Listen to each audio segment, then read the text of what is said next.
પ્રિય વૈષ્ણવો, તિમિર ઉપર તેજના વિજયનો ઉત્સવ એટલે દીપાવલી. 14 વર્ષના વનવાસ પછી રાવણનો વધ કરી સીતાજીને સાથે લઈ ભગવાન રામ અયોધ્યા પાછા પધાર્યા છે.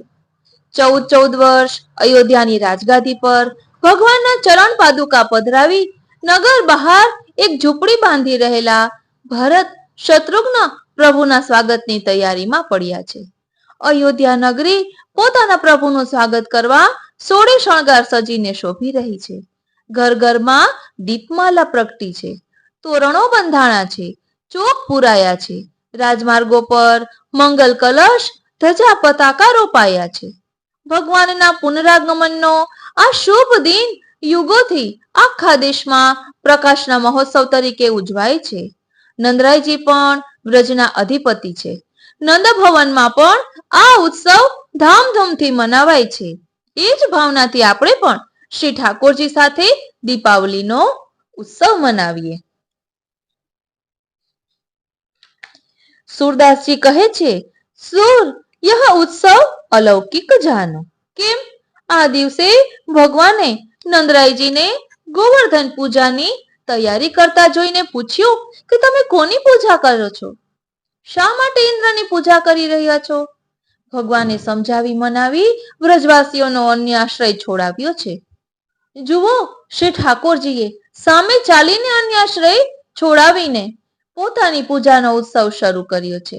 આથી વધુ મોટો ઉત્સવ આપણા માટે કયો હોઈ શકે? સ્વયં શ્રી ઠાકોરજી આપણો અન્ય આશ્રય છોડાવી સ્વયં ભોગ ધરે અને સ્વયં ભોગ આરોગે, એ જ અલૌકિક થઈ ગયું ને. એ ઉત્સવ અલૌકિક જ થયો ને. આ આપણી ભાવના છે. આ ભાવનાથી કાન જગાઈનો ઉત્સવ પણ થાય છે. શ્રી ઠાકોરજી ગોવર્ધન પૂજામાં પધારવા ગાયોને આમંત્રણ આપે છે. શ્રી ઠાકોરજી ખીરકમાં પધારી ગાયોને શણગારે છે, ખેલાવે છે.